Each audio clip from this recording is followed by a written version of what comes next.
kids.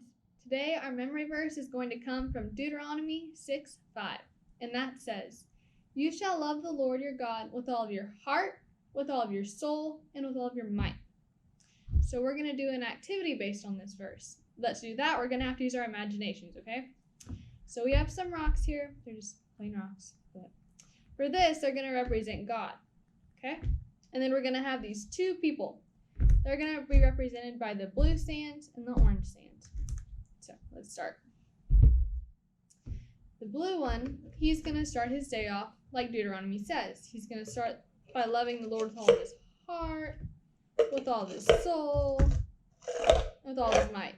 Okay? Then he's going to go about his day with God at the center.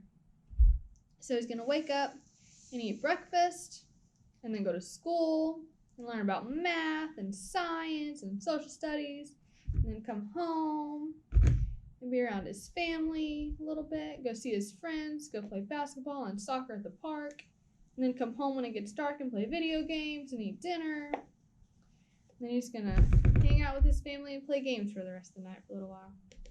Whoop. He had a full day.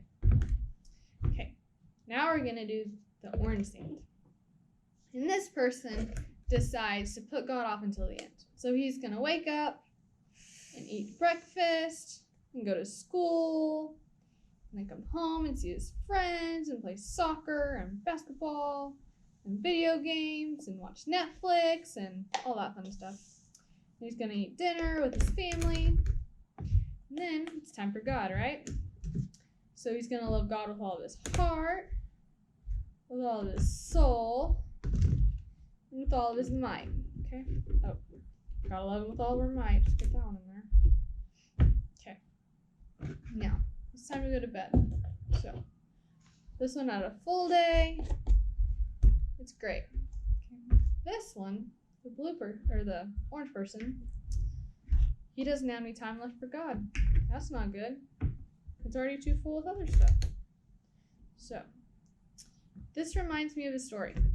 The story comes from Matthew 13, verse 44. In this parable, Jesus tells us about a person that's walking through a field and comes across some buried treasure. Now, he really wants this treasure, so he goes home and he sells everything he has so that he can save up enough to buy this field. When he finally gets enough, he buys the field, and he has this treasure. The way that this man pursues this treasure is the same way that we should be pursuing God. He should be at the center of our lives, not the end. Because if he's at the end and we just, whatever, we'll get around to him, it's not going to fit. And nothing's going to fall into place. If we put God at the center of our lives, everything else will fall into place and it'll be okay.